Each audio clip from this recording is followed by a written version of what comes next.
Olá pessoal, tudo bem?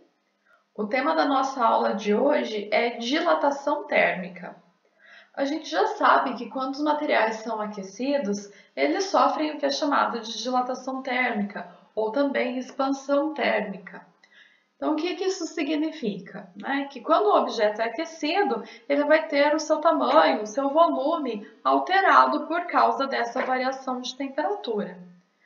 Então, notem, pessoal, por que a gente vai estudar o processo de dilatação térmica, né?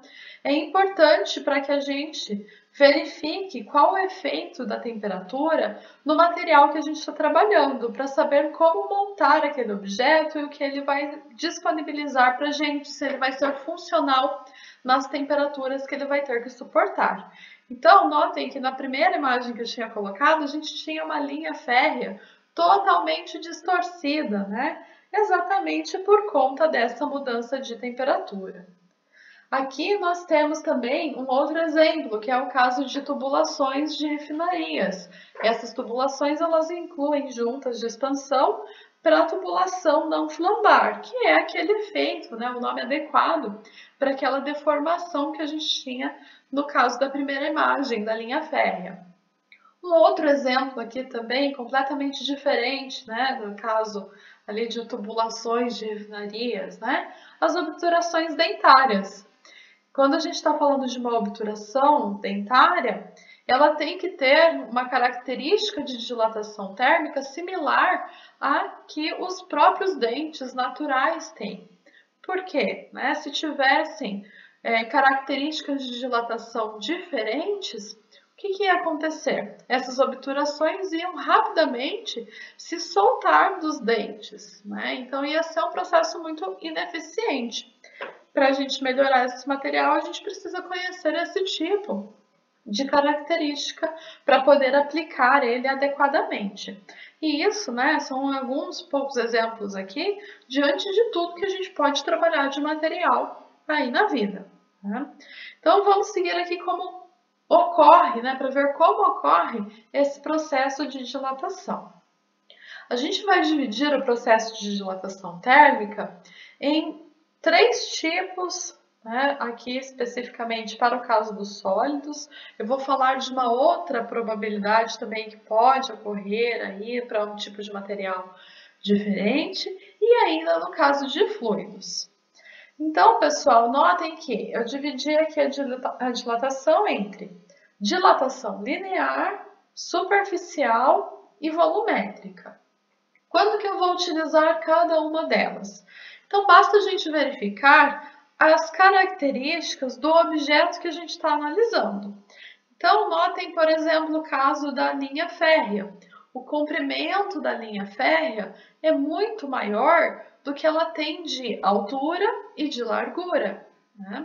Então, se a gente tem aí um comprimento que é muito maior, as variações que nós teremos, elas também vão ocorrer nas três dimensões, mas ela vai ser muito mais perceptível na região que a gente tem um comprimento considerável. As outras dimensões, elas vão acabar não contribuindo de modo tão significativo. Na hora da gente calcular a variação no volume, essa variação vai ser basicamente causada pela variação do comprimento. Então, nessa situação, a gente pode desprezar as variações que ocorrerão nas outras duas dimensões.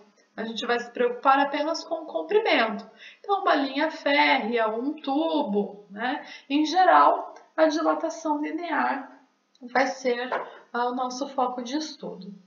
Então, como que ocorre a dilatação linear? A gente vai ter aqui uma variação de temperatura num objeto que tinha inicialmente um comprimento L, e quando a gente aplica essa variação de temperatura, esse comprimento da barra varia. Varia de quanto? Varia numa quantidade ΔL. Então, essa variação no comprimento depende tanto do comprimento inicial da barra, por exemplo, quanto da variação de temperatura que foi aplicada. Quanto maior a variação de temperatura, maior vai ser a variação no comprimento dessa barra. Se nós tivermos barras que têm o mesmo comprimento inicial e estão sujeitas às mesmas temperaturas, só que são feitas de materiais diferentes, a dilatação térmica dessas barras também vai ser diferente para cada uma delas. Essa característica, né, ela depende do tipo de material. Então, notem, pessoal, eu tinha colocado aqui no slide anterior uma imagem, né, que representa aqui uma célula de um material qualquer, né, uma célula de um material sólido. Então, essas bolinhas que nós estamos vendo aqui, né, elas estão representando os átomos. E os átomos, eles se movem conforme a temperatura aqui que a gente tem no nosso material. Então, a gente chama esse processo aqui de agitação térmica. Quanto maior a temperatura, mais agitados esses átomos estão. Notem que esses átomos estão próximos uns dos outros, de modo que eles interagem entre eles. Essa interação, essa ligação entre eles está simbolizada por essas bolinhas. Tanto que eu falei para vocês anteriormente, quando nós estudamos sistemas massa-mola, né, em oscilações, falei para vocês que aquela análise que nós estávamos fazendo, inclusive, ela era uma análise que podia ser aplicada no estudo de materiais, né? Quando a gente está fazendo estudo de estruturas de materiais, que é o que a gente está vendo aqui nessa imagem. Tá? Então, notem que essa agitação que a gente está vendo aqui, ela depende da temperatura. Quanto maior a temperatura do material, mais agitados esses átomos vão ficar, de modo que eles vão ocupar um espaço maior. A mesma quantidade de matéria ocupa um volume maior. Né?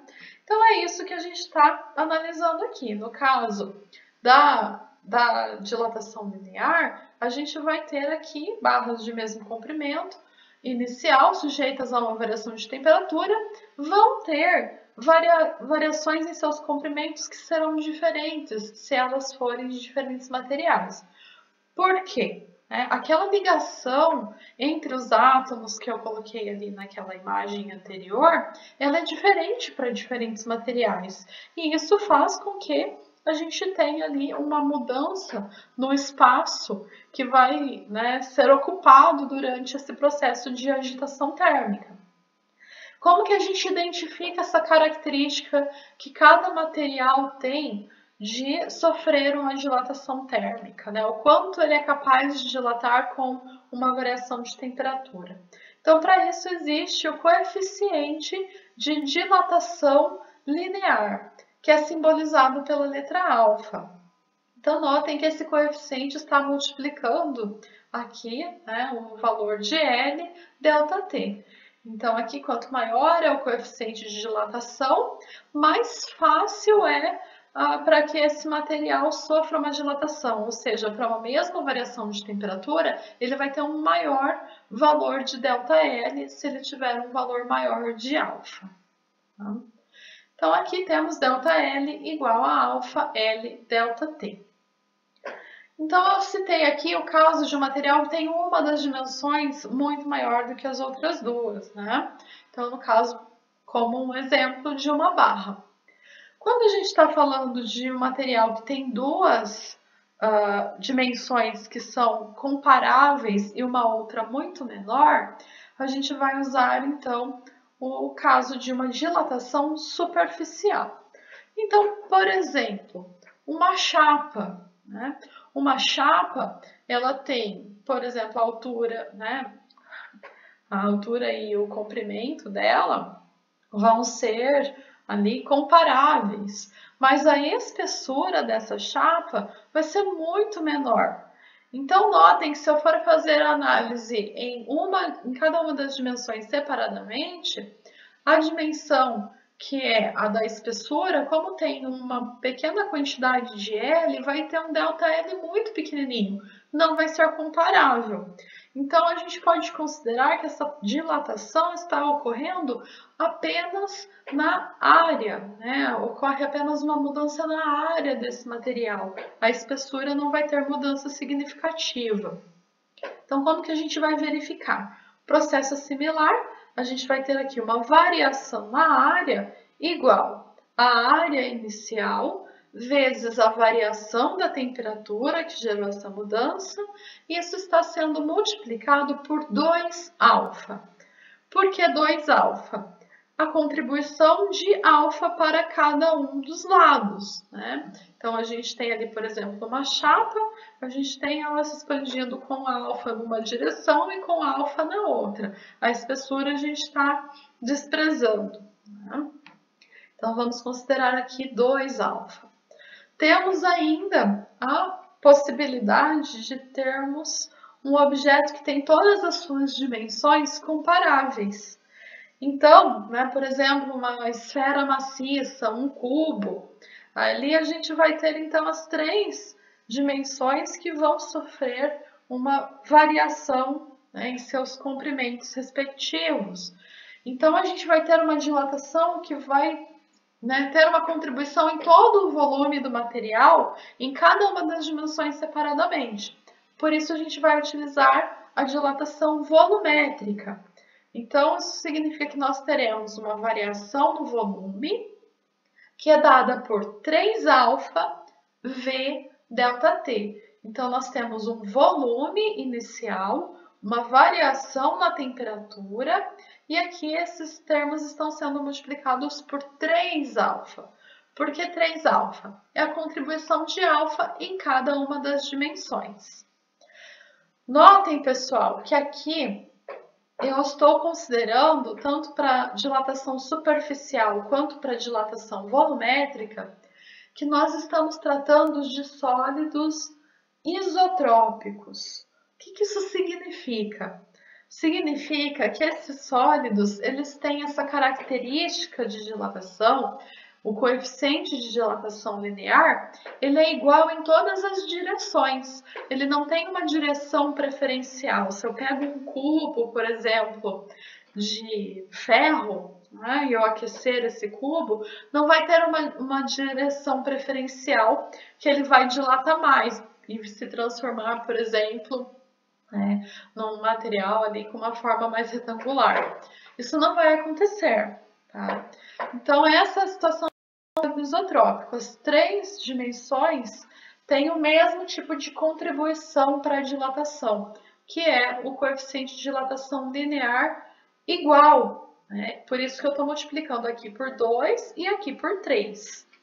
Quando a gente está falando de um sólido anisotrópico, aí a gente vai diferenciar. O que é um sólido anisotrópico?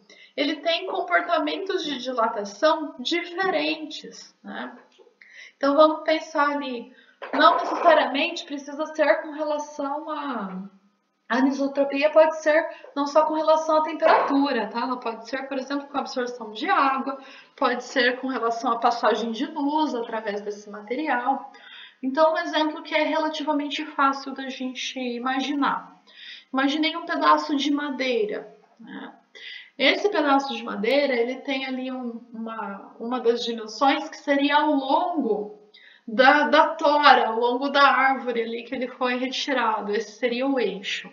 Então, ao longo desse eixo, se essa madeira fica exposta à umidade, ela vai ter ali uma absorção de umidade e pode se expandir por conta disso. Mas ela se expande de uma forma nessa direção. Agora, se eu considerar radialmente nesse pedaço de madeira, né, como se fosse ali ao redor ali, né, da árvore, a gente tem, então, uma absorção que ocorre de modo diferente, a expansão é muito maior na direção do raio. Então, aqui a ideia é a mesma, tá? Se a gente está falando de uma variação térmica, alguns sólidos eles vão se expandir mais facilmente em uma direção do que em outra, dependendo da forma que esse material tem, né? Da estrutura desse material. Então, nesse caso, a gente teria que considerar, por exemplo, se a gente tem as 3 dimensões, mas uma delas se comporta de uma forma diferente, a gente vai considerar a dilatação linear nessa orientação e uma dilatação superficial nas outras orientações, por exemplo. Tá? E aí a gente, depois que verificou quanto cada dimensão se expandiu, calcula um volume final, por exemplo.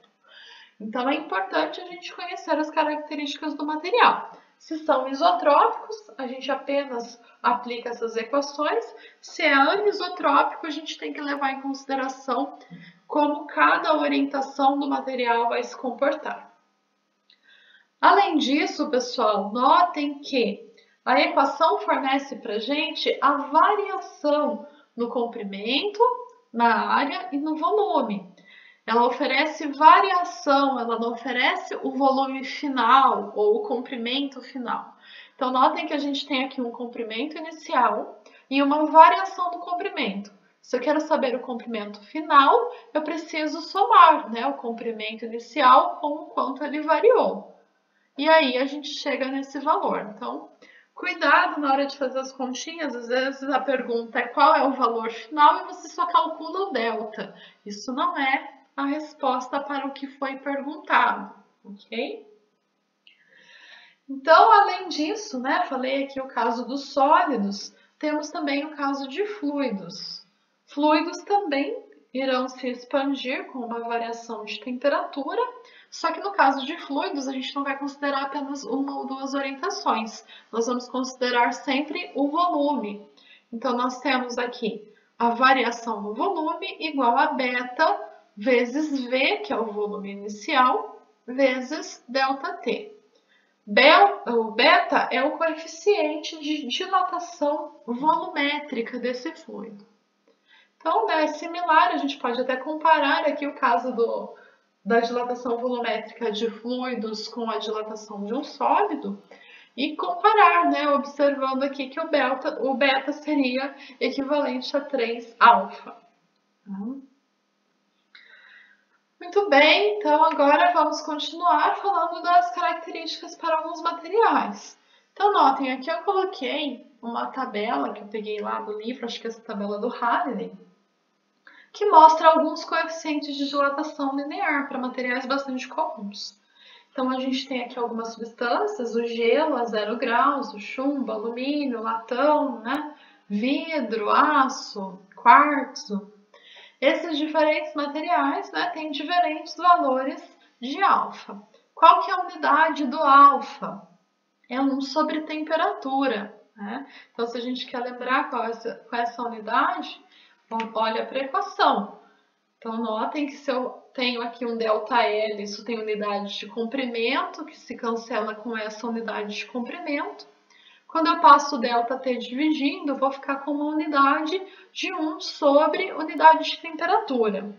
Então, aqui a gente pode utilizar em 1 sobre graus Celsius, pode ser em 1 sobre Kelvin, né? Aí depende da escala que você está utilizando.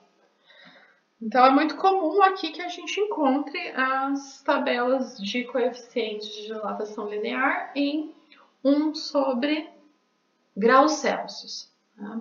Então, aqui nós temos a unidade adequada e esses valores, eles estão multiplicando, todos eles estão multiplicando 10 a menos 6. Esse é um fator multiplicativo. Então, isso significa que o coeficiente de dilatação linear do chumbo é 29 vezes 10 a menos 6 graus Celsius a menos 1, né? Ou sobre graus Celsius, como quiser. Vamos então ainda observar aqui esse exemplo que eu coloquei, pessoal. Aqui a gente tem o desenho de uma régua que tem um furo, né? Tem aqui um orifício circular. Quando essa régua foi construída, foi fabricada, ela foi fabricada como sendo aqui um instrumento de medição. Né? Foram feitas essas marcações para que a gente possa utilizar. Então, isso tem que ser feito numa temperatura adequada, dependendo da precisão que a gente vai precisar ter para aquele material. Então, notem que se eu tiver aqui uma variação de temperatura muito grande para esse material, depois esse material vai mudar de comprimento na hora de eu utilizá-lo e acaba prejudicando o valor da minha medida. Né? Então, isso também é importante ali na hora do controle, na hora de fazer a marcação dessa régua quando ela vai ser fabricada. Quando ela for aquecida, né, o que vai acontecer? Ela vai se expandir como um todo. Então, notem que a gente tem aqui a imagem dessa régua ampliada, né? Como se ela tivesse de fato expandido. Aqui um pouco mais para que a gente possa de fato observar, né? Mas notem, pessoal, que ela está medindo a mesma quantidade, mesmo ela estando com um comprimento muito maior. Então, se eu for utilizar ela para fazer a medição, provavelmente eu vou medir um valor incorreto. Então, essas quantidades, né, precisam aí ser levadas em consideração, principalmente em equipamentos de alta precisão. Além disso, o orifício que a gente tem aqui, ele também aumenta. Como que o orifício aumenta? Então, pessoal, pensem o seguinte. Aqui ao redor desse furo, o que a gente tem são as moléculas que compõem a régua interagindo umas com as outras. Né? Quando esse material é aquecido, a agitação térmica faz com que esses átomos eles ocupem um espaço maior, afastando uns dos outros. Ou seja, aqui como eles são afastados uns dos outros, eles também vão ocupar aqui uma região um pouco maior. Tá? Coloquei aqui ao lado também réguas feitas de materiais diferentes. Aqui a gente tem uma régua de plástico, uma régua de aço e uma régua de madeira. Todas vão ser utilizadas para fazer medições de mesmos comprimentos, têm uma precisão similar, né? Porém, se elas forem utilizadas em temperaturas muito diferentes, muito superiores, por exemplo, à temperatura ambiente, aí a gente vai começar a ver diferenças na hora de fazer a medição com cada uma delas. Então, notem, né? Aqui a gente pode observar que, por exemplo, o aço, ele vai ter aqui um coeficiente de dilatação de 11 vezes 10 a menos 6 sobre graus Celsius. Né? Quando a gente tem materiais plásticos, materiais né, que não são metálicos, a tendência é que esse coeficiente de dilatação seja um pouquinho menor. E aí a gente vai ter, né, olha aqui, pelo menos 10 vezes a diferença de dilatação de um material para o outro. Isso é muito comum. Embora, né, não seja uma regra falar que a gente tem sempre o aço com um coeficiente de dilatação grande. Não é uma regra, mas eles costumam ter maiores coeficientes de dilatação. Então, notem que aqui a gente vai começar a ver alguma diferença na hora de fazer a medição com uma régua ou outra. Né? Então, é aí que entra a questão da precisão que eu falei para vocês. Temos ainda um outro processo relacionado à dilatação térmica, que é conhecido como anomalia da água. O que significa isso? Então, pessoal, vamos pensar lá naquela imagem que eu coloquei agora há pouco dos materiais com agitação térmica, né? Naquela célula unitária. Quando a gente tem um aquecimento do material, esse movimento faz com que ele se expanda, né? Ou seja, ele vai ocupar um volume maior, a mesma quantidade de matéria ocupa um volume maior. Isso significa que ele ficou menos denso, né? A densidade dele diminui com o aumento da temperatura. Isso ocorre com todos os materiais, exceto a água. Mas a água não acontece isso? Acontece também, para a maior parte das temperaturas. Então, olhem só o gráfico que eu coloquei aqui para vocês. Nós temos o volume de 1 grama de água na pressão atmosférica em função da temperatura. Então, notem que conforme a temperatura aumenta, o volume também aumenta, como é esperado. Porém, existe uma região aqui abaixo de 4 graus Celsius que esse comportamento é diferente. Então, notem que aqui a gente tem essa região do gráfico amplificada, a gente tem então esse gráfico aqui ao lado, né, mostrando essa ampliação. Então, notem que aqui abaixo de 4 graus Celsius, se a gente tiver aqui uma diminuição na temperatura, a gente, ao invés de ter uma diminuição no volume, a gente tem um aumento do volume, né? Ou seja, aqui a gente vai ter um material mais frio, né, que está menos denso. Então, aqui a gente vai ter esse comportamento diferente que é conhecido como anomalia da água. Qual é o efeito disso? Então, vamos pensar no lago que tem aqui em Guarapuava. Mas qual? São tantos, né? Escolhe um lago de sua preferência. Lago, lagoa, o que você quiser.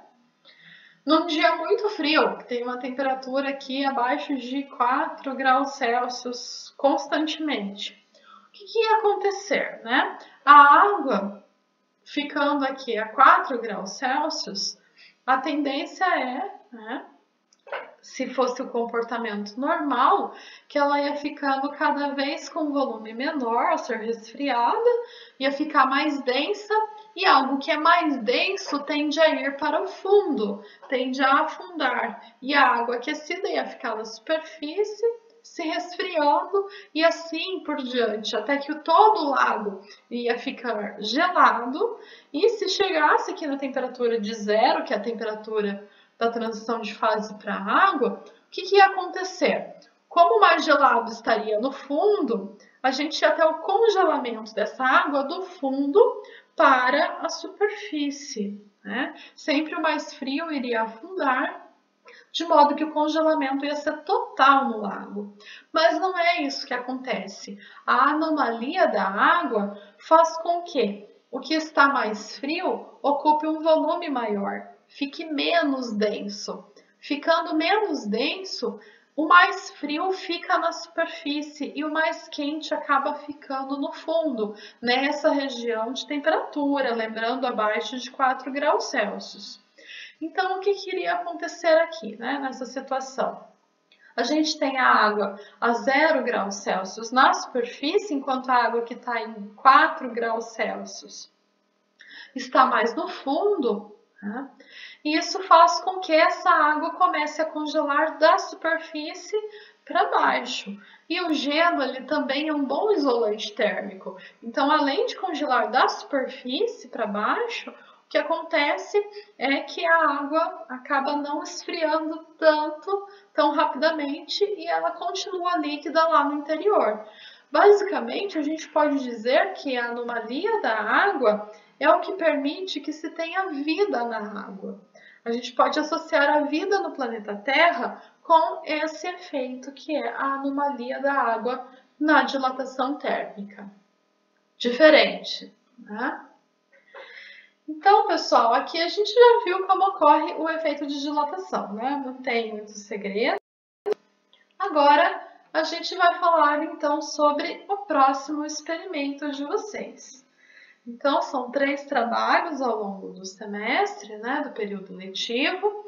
Vocês já fizeram 2. Hoje eu passo, então, as instruções para o 3º e último trabalho. O experimento é de dilatação térmica. Esse experimento vocês não vão fazer em casa como os outros. Esse experimento foi gravado e vocês vão apenas coletar as informações do vídeo que eu vou passar aqui para vocês. Então, como que vai funcionar este trabalho? Quais são os objetivos deste trabalho? Primeiro objetivo, determinar experimentalmente o coeficiente de dilatação linear das barras metálicas. Serão 2 barras metálicas utilizadas aqui nesse experimento. E o segundo objetivo, identificar os materiais que constituem as barras, utilizando, obviamente, os valores do coeficiente de dilatação linear. Então, vamos lá, vamos ver como que é feito esse experimento, tá? Basicamente, nós teremos 2 barras, nós vamos aquecer essas barras e medir como esse comprimento varia com a variação da temperatura. E aí, com base nisso, calcular o coeficiente e aí, sabendo o coeficiente, tentar descobrir que material é. Então, pessoal, como que a gente vai fazer, né? Para esquentar essas barras, serão utilizadas resistências elétricas. E para medir a temperatura dessa barra, a gente também vai utilizar um sensor de temperatura que funciona com base em resistência elétrica. É um medidor chamado de PT100. Daqui a pouco eu vou falar mais sobre ele. Tá? Então, como que vai ser essa coleta dos dados? Vocês vão anotar o valor do comprimento inicial da barra, que será fornecido no vídeo. E aí, a gente vai ter um aumento no valor da corrente elétrica que está passando, né, no interior, nas resistências no interior dessas barras, aquecendo elas. Conforme isso vai acontecendo, a gente vai ter um aumento de temperatura, que vai ser lido, na verdade, em termos de resistência. E então, vocês vão ter ali acompanhando a medida da resistência elétrica do PT100, do sensor de temperatura, e vão verificar qual foi o comprimento, a variação do comprimento da barra para cada variação de temperatura. E aí vocês vão preencher essa tabela que está aqui ao lado. Então, como que vai funcionar? Né? Eu coloquei aqui o procedimento. Primeiro, anotar o comprimento inicial da barra. Aí, inicialmente, a gente vai ter uma temperatura. Ao invés de anotar a temperatura, a gente ainda não sabe quanto ela vale, mas a gente sabe a resistência do sensor referente àquela temperatura. Então, vocês vão anotar o valor da resistência para a gente descobrir depois que temperatura é essa. E aqui, né, é o inicial, é quando a gente ainda não começou a aquecer a barra. Então, ΔL é igual a 0. Aí a gente começa o processo de aquecimento, a temperatura vai aumentando, ou seja, a resistência no sensor vai aumentando. E quando ela atinge cada um desses valores, vocês vão anotar qual é o valor de ΔL para cada um deles. Então, a temperatura aumentou, chegou numa resistência de 112 ohms, anota o ΔL que vai ser mostrado no vídeo. Chegou em 114, anota aqui na tabela, preenchendo todos esses espaços que a gente tem aqui. Para os valores de resistência indicados nessa tabela, então vocês vão anotar os valores da variação do comprimento indicado no relógio comparador. Aqui eu coloquei a observação. Cada divisão do relógio comparador equivale a 10 micrômetros. Daqui a pouco eu vou mostrar o relógio comparador para que vocês entendam melhor do que eu estou falando. Depois que vocês anotaram tudo para a tabela aqui, para a barra 1, vocês vão repetir o procedimento para a segunda barra. Então, serão 2 vídeos. Então, eu vou mostrar, né, aqui, vocês já sabem qual é a tabela que vocês precisam preencher. Eu vou mostrar agora o experimento. Vou colocar o vídeo para que vocês possam fazer a coleta de dados das 2 barras e depois, na sequência, eu explico um pouco mais sobre como fazer a análise dos dados. Então, vamos lá. Aqui a gente tem a barra número 1, experimento de dilatação linear.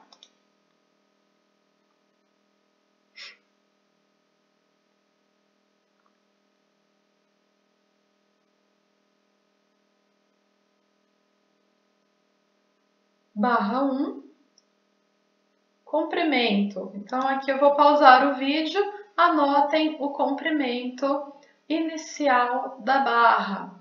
Lá naquela tabelinha tem um espaço no final para isso.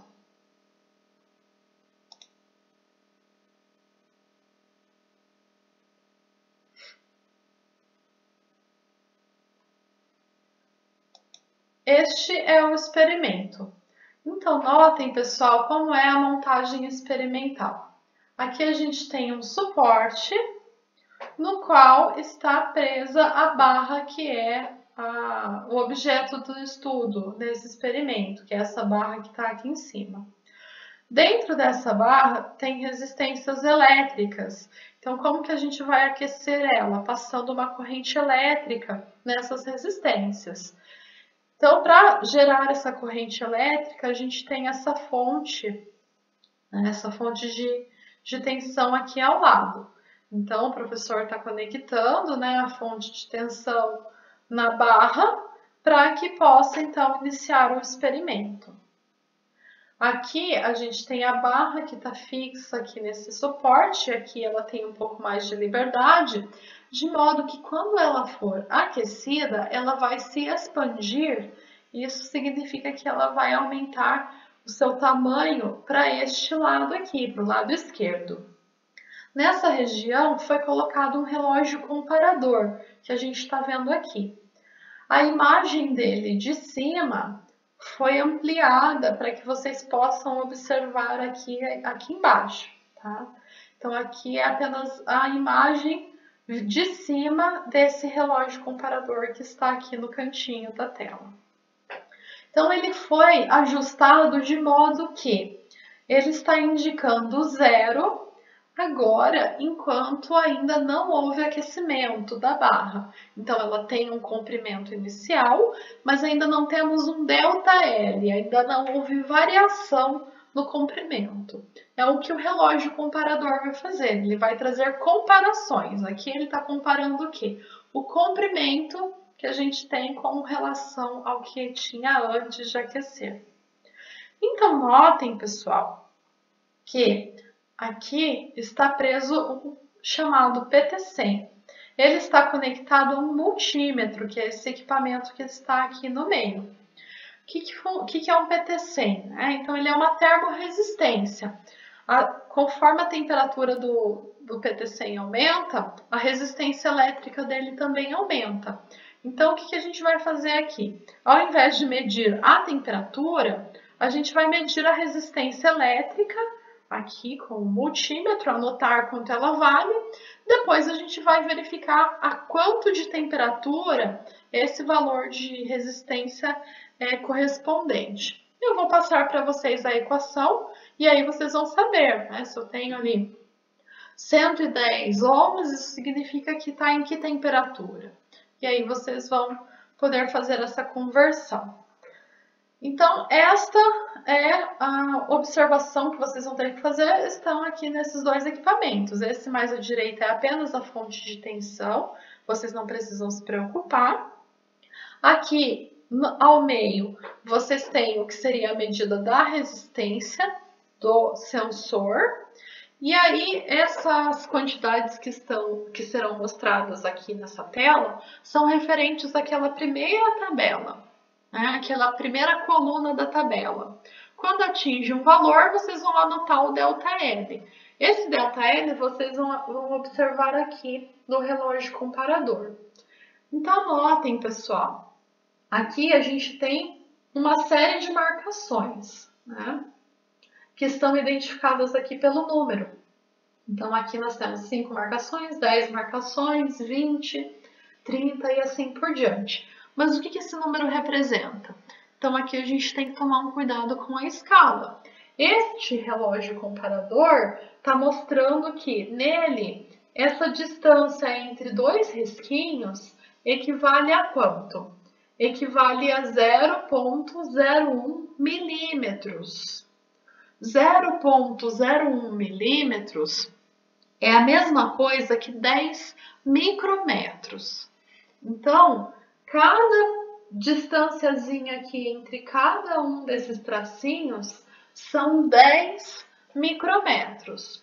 O número 10 que está sendo indicado aqui, ele representa 10 micrômetros? Não, ele representa 10 espaçamentos.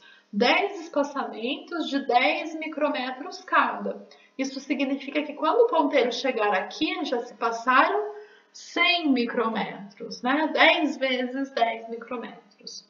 Aqui no 20, são 20 espaços. Cada espaço de 10 micrômetros, então significa que aqui o ponteiro está indicando um ΔL de 200 micrômetros. E assim por diante. Tá? Então, atenção, pessoal, vocês não conseguem medir 1 micrômetro aqui. Né? Notem que o primeiro risquinho que aparece, ele está indicando 10 micrômetros, é o menor valor. Então, cuidado na hora de fazer a anotação desses valores. Tá? Então, eu vou colocar aqui o vídeo, onde o professor vai terminar a conexão, vai começar a aumentar a tensão para que a gente tenha o aquecimento da barra e aí vocês vão fazer as anotações. Primeira coisa que vocês vão anotar aqui, antes de ele aumentar, qual é o valor aqui de corrente, antes de ele esquentar essa barra, vocês vão anotar qual é o valor da resistência que a gente tem aqui. Porque a gente quer saber qual é a temperatura ambiente, tá? Qual é a temperatura inicial. Então vamos lá. Eu vou colocar o vídeo e vou ficar em silêncio para que vocês possam fazer a coleta dos dados. Para quem quiser pular essa parte e fazer o experimento depois, né, ainda tem aqui uma boa quantidade, deve durar aqui 13 minutos de vídeo, a gente está em 26, né, segundos, então isso significa que vocês podem pular 13 minutos para as próximas instruções. Tá? Eu vou deixar o vídeo rolando para que façam a coleta dos dados.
Chegamos então ao final do primeiro experimento, do experimento para a barra 1. Agora a gente vai repetir o procedimento para a barra 2.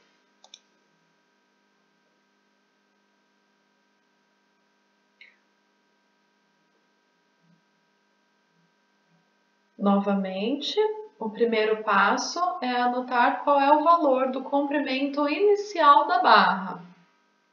Então, para a barra 2, o comprimento é este. Anotem o valor.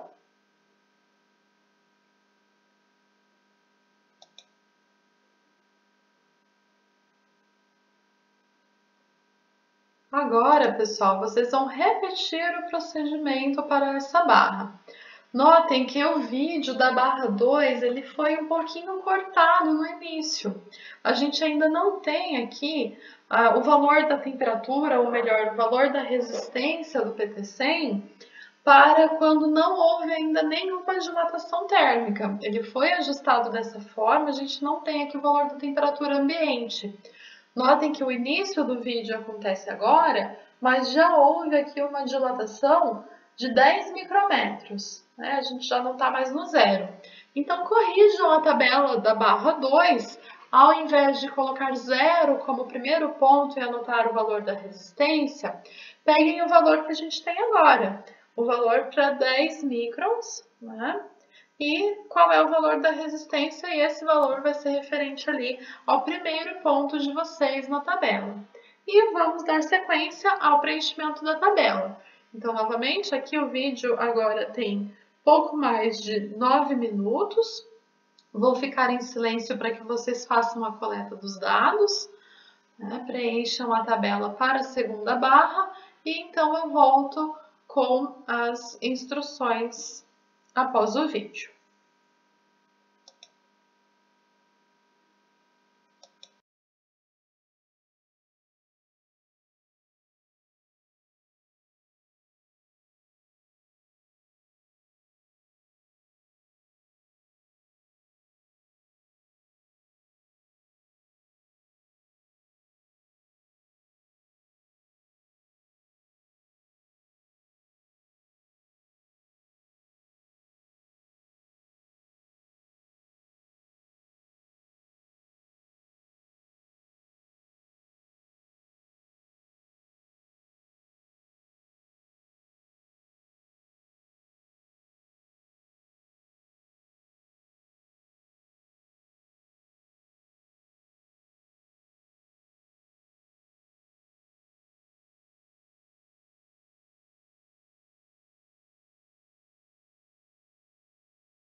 Encerramos então o vídeo para coleta de dados da segunda barra.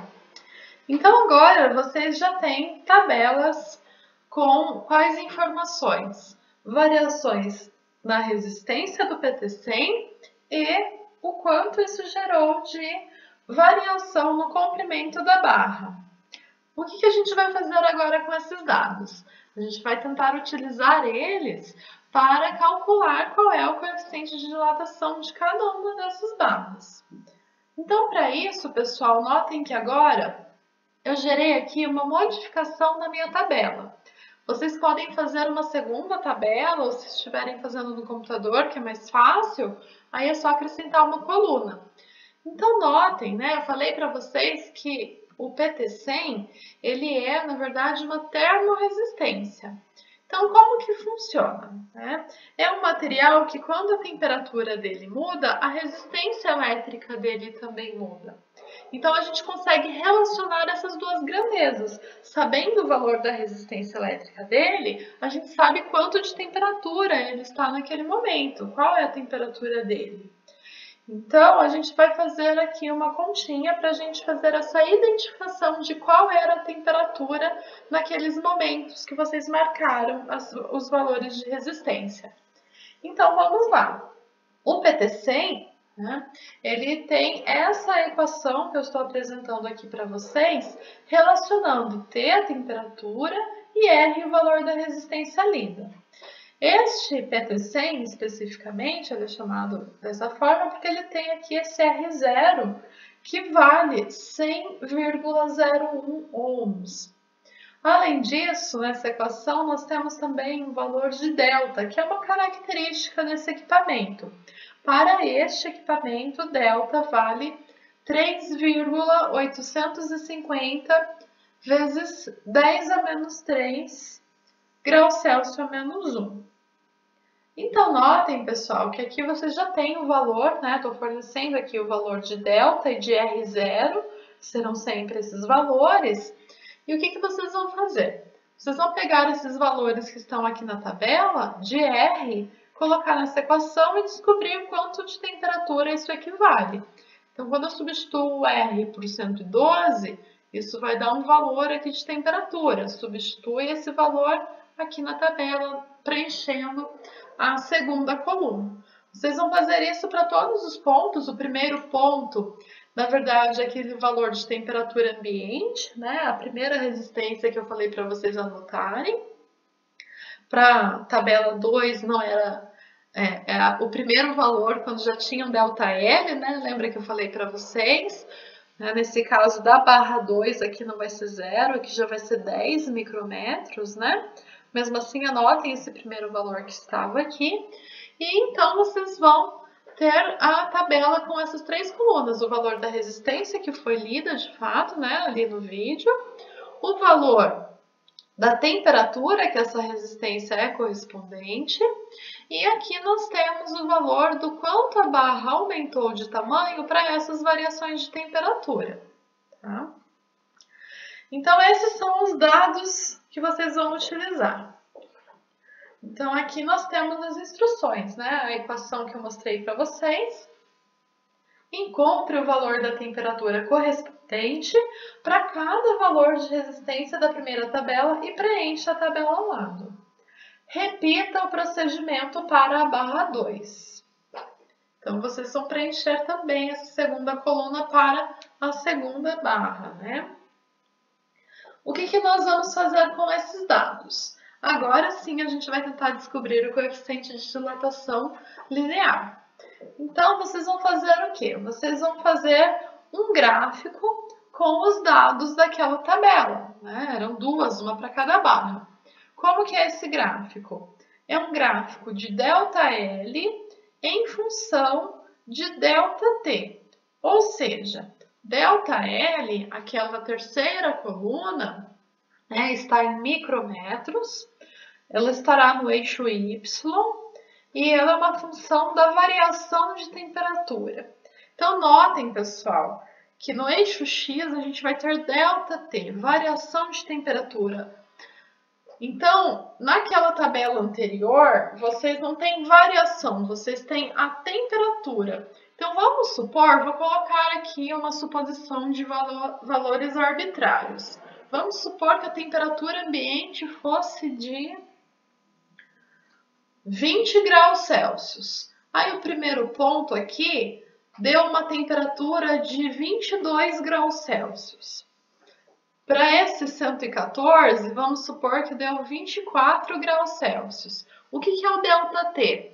É sempre o delta com relação à primeira temperatura. Né? Então, se a gente tinha aqui 20 graus Celsius, o ΔT para esse primeiro ponto aqui, né, para ΔL 0, ΔT 0. Para este outro ponto, onde a gente tem a resistência 112, aqui a gente vai ter uma temperatura que eu supus que fosse 22 graus Celsius. Então, o ΔT é 22 menos 20, 2 graus Celsius de ΔT. Este outro ponto, supondo que aqui a temperatura seja 24, qual é o delta? Sempre com relação ao ambiente. Então, é 24 menos 20. Aqui nós temos um ΔT de 4 graus Celsius. E assim por diante, tá? Então, sempre o valor da temperatura menos o valor que está aqui na primeira linha da tabela, tá? A temperatura ambiente. E o ΔL é o valor que vocês estavam enxergando no relógio comparador, né? Com relação sempre ao zero, né? Que era o início do experimento. Então, aqui era apenas fazer a leitura.